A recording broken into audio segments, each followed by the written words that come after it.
reka dutangire dutya, witegereza, don't wait, the time will never be just right, igihe ntikizigera kiba icyanyacyo, do what you can with what you have where you are, kora ibyo ushoboye, ukoresha ibyo ufite, ukorera aho uri. Napoleon Hill, umwanditsi w'igitabo Think and Grow Rich, yamaze imyaka irenga 20 yiga ku bantu bakize cyane ku isi, ariko yibazaga ikibazo kimwe gusa: ni iki gituma bamwe batera imbere abandi bagahura mu bukene? Umushoramari ukomeye akaba n'uwashinze SpaceX na Tesla yakurikiranye ibyifuzo bye bikomeye, harimo n'icyo guhindura isi mu ikoranabuhanga. Yakomeje kwihangana n'igihe benshi batamwizeraga, yewe no mu gihe ubushobozi bwamubanaga buke. Yakoresheje ubumenyi bwihariye mu gukora imodoka za Tesla no kohereza abantu ku isanzure.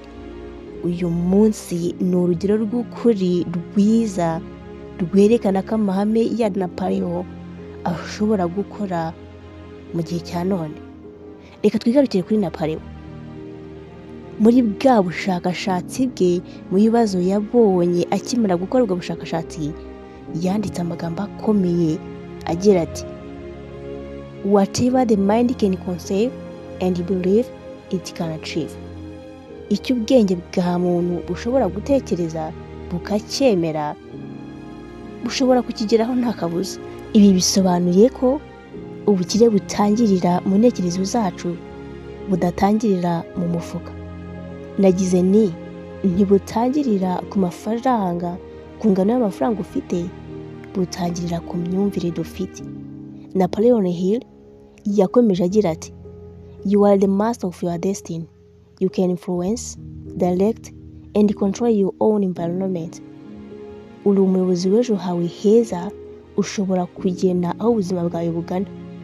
Abantu benshi batekereza ko bakennye kubera ibihugu bavukiyemo, bakennye kubera ababyeyi bababyaye, bakennye kandi kubera amahirwe batabonye. Ariko Hill ariwe Napoleon yagize ati: poverty is not a cause, is the state of mind. Ubukene si umuvumo, ni imitekerereze. Ibi kandi bitwigisha ko niba wahinduye uko utekereza, wahindura n'uko wabaho. Niyo mpamvu Think and Grow Rich itwigisha ko ntabwo ugomba gutekereza amahirwe, ugomba kwirema mu bitekerezo byawe. Uyu munsi muri iki kiganiro tugiye kwiga amahame 5 ashobora guhindura wowe ubwawe, kuguhindura ubutunzi bwawe, ndetse bugahindura ejo heza hawe. Nk'uko Hill yabivuze ati: success comes to those who became success conscious. Intsinzi iza ku bantu bategereje gutsinda. Hari abantu benshi bakora cyane, bakigomwa byinshi, bagiruka ku butunzi buri munsi, ariko bagakomeza kubaho nabi. Hari n'abandi batajya babona intsinzi, ariko kandi si uko badakora, ahubwo nuko atekereza nabi. Bagatekereza nabi ku buzima bwabo ndetse no ku mafaranga batunze. Uyu Napoleon yaragize ati: whatever mind can conceive and believe it, it can achieve. Icyo ubwenge bwawe ushobora gutekereza kikemera, bushobora kukigeraho. Ibi bivuze ko ubuzima tubamo ari ishusho y'ibitekerezo tubamo bya buri munsi. Niba utekereza ubukene, uzabubona. Niba kandi utekereza amahirwe, nawe uzayabona. Niba nawe wibwira ko wari warabuze icyatuma ugera ku ntsinzi, ngwino tubane muri iki kiganiro.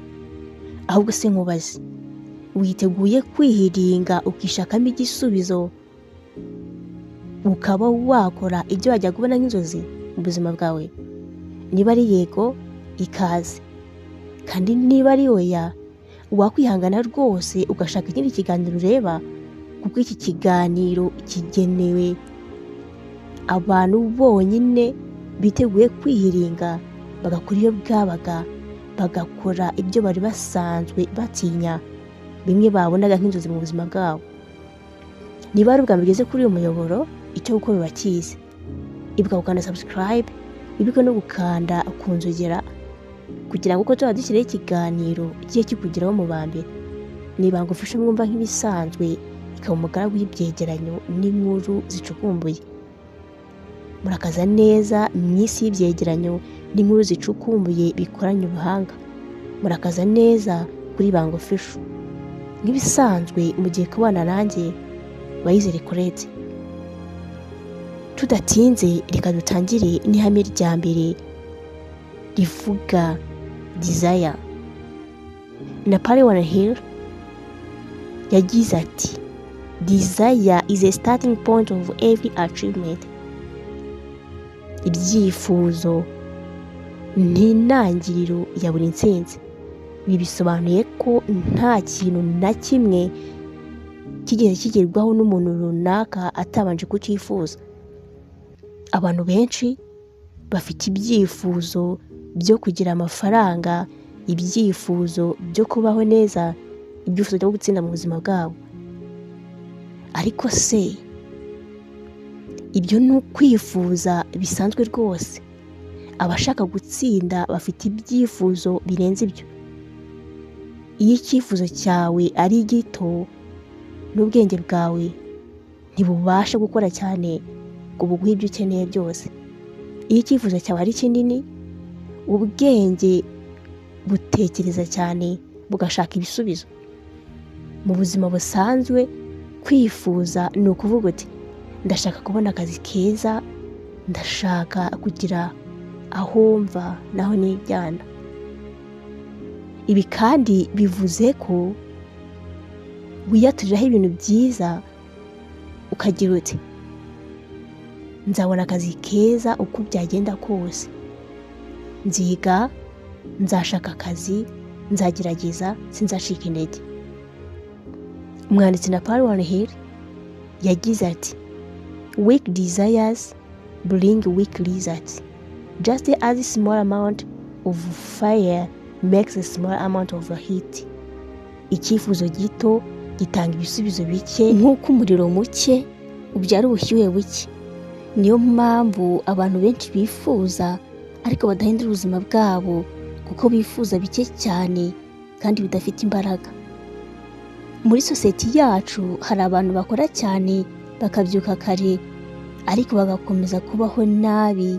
Impamvu si uko badakora cyane nk'uko abandi bakora, ahubwo ni uko batagira icyerekezo kizima cy'ubuzima bwabo.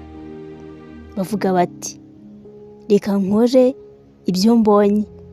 Ariko abashaka gutsinda baravuga bati, ndashaka kugera hariya kuko niho nifuza.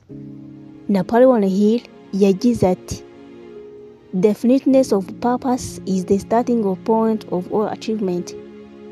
Kugira intego isobanutse ni intangiriro ya buri ntsinzi. Umuntu ufite intego akora buri kimwe cyose cyatuma agera aho ashaka kugera. Niyo mpamvu uyu Napoleon yagize ati, the mind is attracted to the strongest thoughts. Ubwenge bukururwa n'ibitekerezo bifite imbaraga. Icyifuzo gikomeye nicyo gituma utekereza cyane, ugatekereza ku ntego yawe, ukagerageza inshuro nyinshi, no mu gihe ubona ko byanze ugakomeza ukagerageza. Isomo rikomeye kuri wowe ukurikira iki kiganiro, niba ushaka guhindura ubuzima bwawe, ntukumve ko gushaka amafaranga aricyo cy'ingenzi gusa. Tangirira ku cyifuzo kidasanzwe wumva ushaka kugeraho. Jya wibaza uti, ese ubundi ndashaka iki mu buzima bwanjye? Kuki se nshaka iki kintu? Nzakigeraho gute? When your desire is strong enough, you will appear to possess superhuman powers. Iyo icyifuzo cyawe gikomeye bihagije, bikugaragaza nk'aho ufite imbaraga zidasanzwe. Napoleon arongeye ati, desire is the starting point of all achievements. Icyifuzo ni intangiriro ya buri ntsinzi.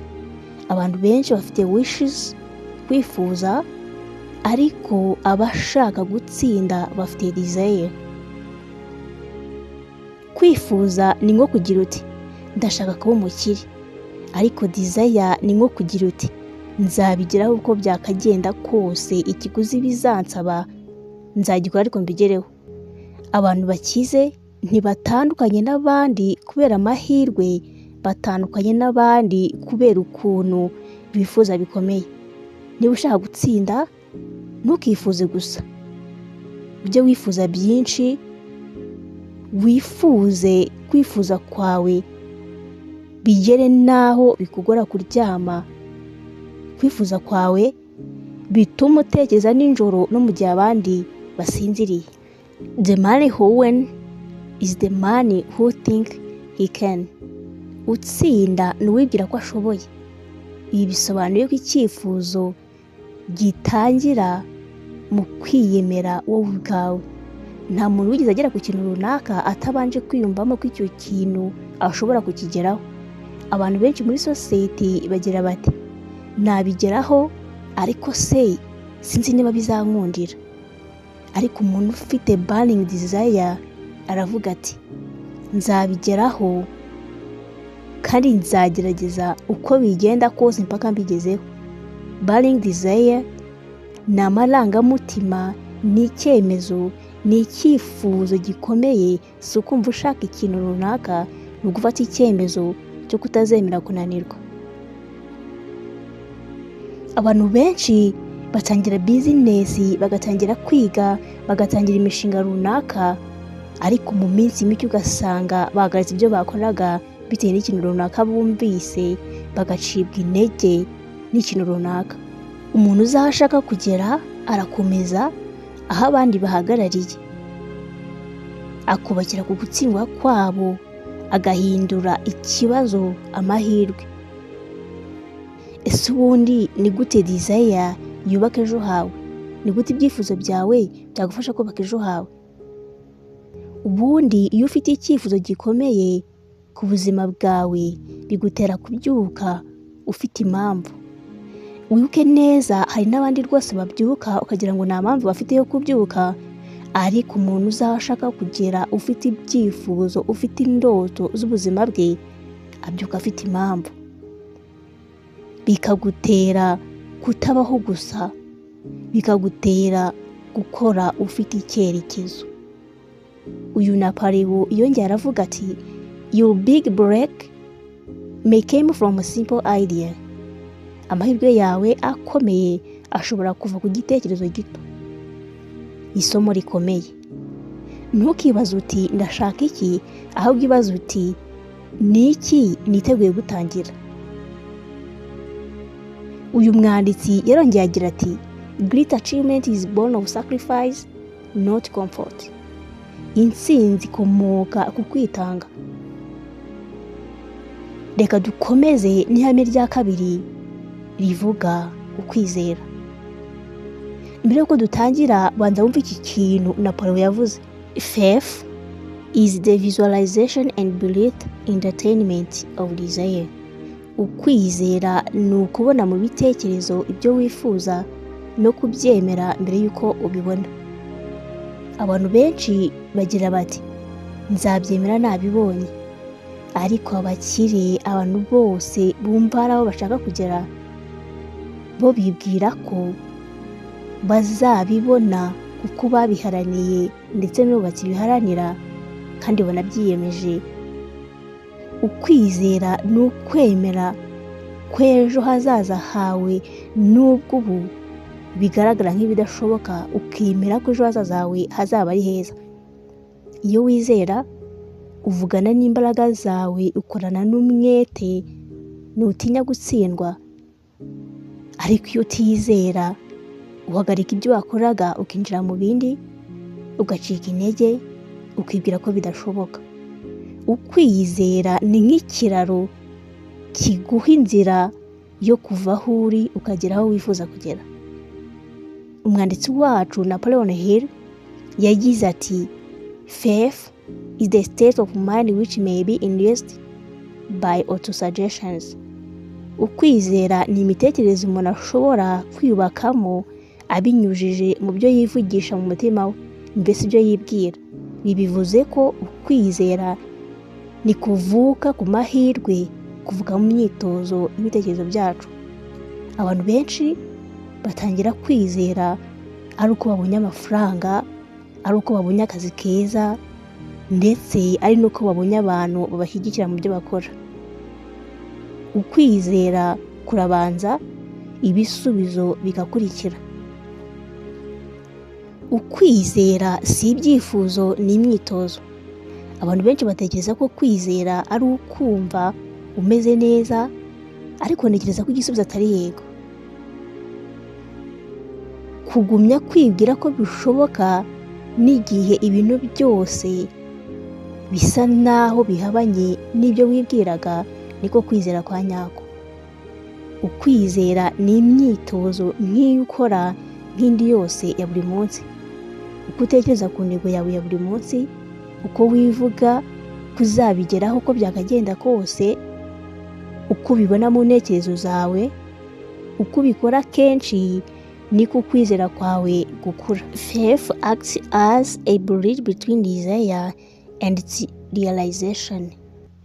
Icyifuzo kigutera gushaka, ukwizera kukagutera gukora. Iyo ufite icyifuzo udafite kwizera, n'ubundi nta kigerwaho. Ariko kandi niyo ufite ukwizera udafite ibyifuzo, nabwo nta kigerwaho. Ariko iyo ubifite byombi bihari, intsinzi iriyubaka ubwayo. Mu buzima bwa buri munsi, muri sosiyete yacu, abantu bafite ibitekerezo byiza, impano nyinshi, amahirwe, ariko ni gake cyane, ndetse ni na kenshi cyane uzumva bavugira bati ntibishoboka hano, ubu ngubu rwose nta n'icyo nakora kugira ngo ibintu bimpire, yewe nta n'uwabimfashamo. Ubwoba ni bwo butuma kwizera kugabanuka. Iyo umuntu yizera, agerageza aho abandi batinya kugerageza, akavuga aho abandi bacecetse, agatangira aho abandi batinyira gutangira. Ntugatekereze ko isi ikwemera, ahubwo tangira kwiyemera wowe ubwawe. Believe in yourself and you will win. Yizereremo kandi uzatsinda. Reka dukomeze n'ihame rya gatatu rivuga autosuggestion, ibyo wibwira.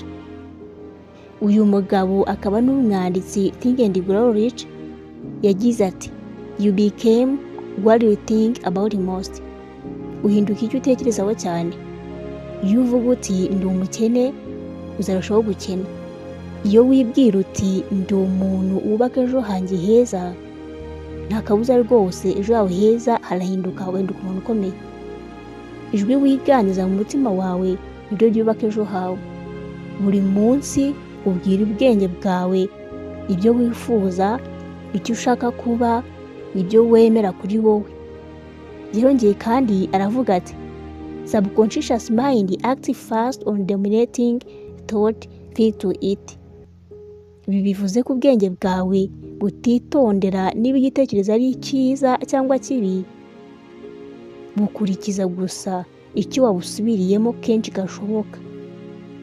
Iyo ugarura mu mutwe wawe amagambo y'ubwoba, amagambo yo gutsindwa, amagambo yo kutizera, ubwenge bwawe bubigira itegeko.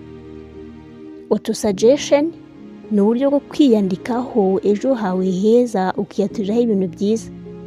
Buri gihe wivugaho uti ndinde, nshoboye iki, ejo hanjye se ho hameze hate.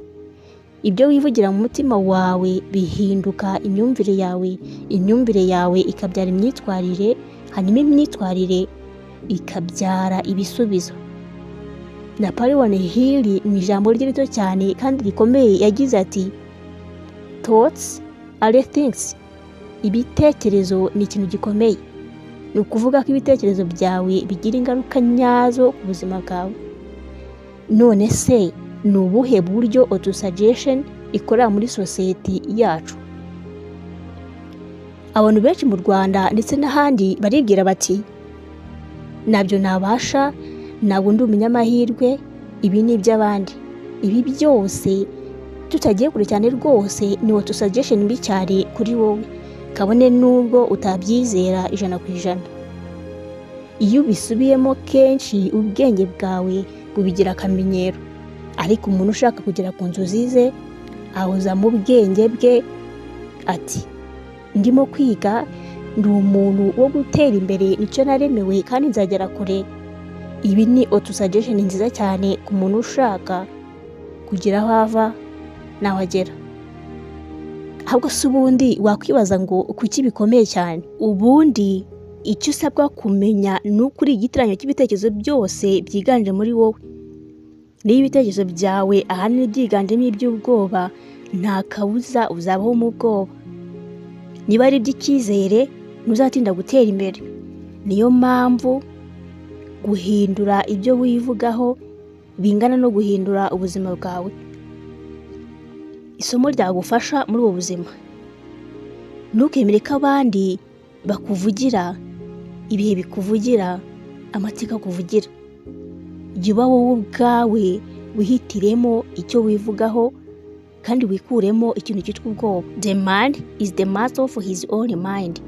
Umuntu ni umuyobozi w'ibitekerezo bye.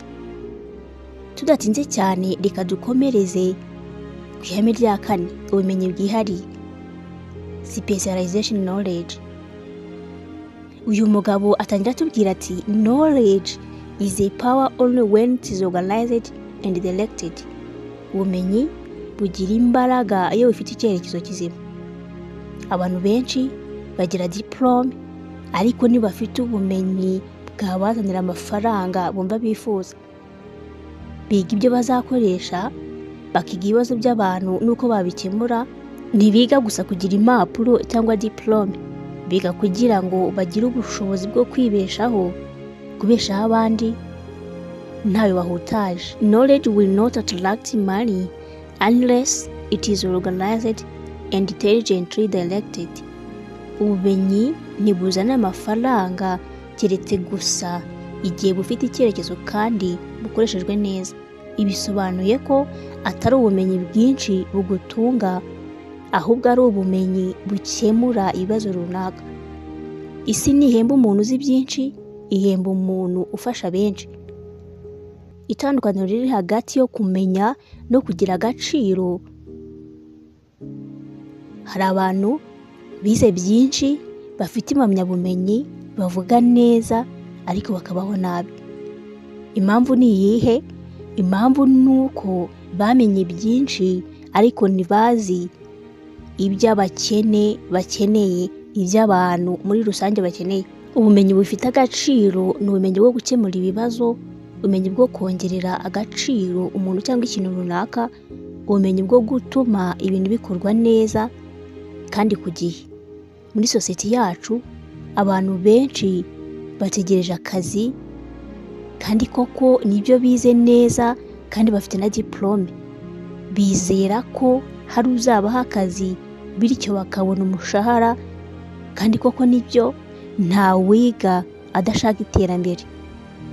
Ariko isi yarahindutse, ubu isi ishaka abantu bamenya gukemura ibibazo, ababona amahirwe mu bibazo, abazi gukora ibintu abandi batabasha gukora. Niyo mpamvu Napoleon Hill yagize ati, education comes from within, you get it by struggle and effort and thought. Ubumenyi bwihariye bukora bute? Iyo ufite ubumenyi bwihariye, uba uzi ikintu abandi batamenya, uba ufite icyo guha isi, uba ufite impamvu yo guhembwa na buri muntu wese. Niyo mpamvu amafaranga abarirwa mu gaciro, si amasaha wakoresheje.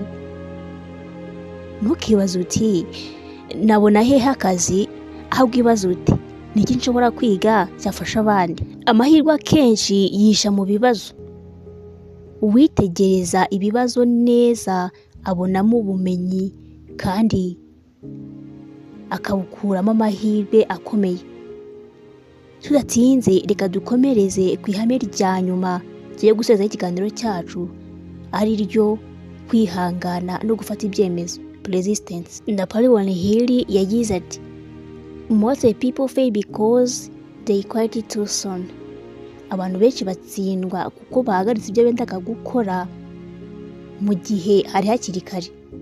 Intsinzi niyaza mu munsi umwe, iza mu muntu udacika intege.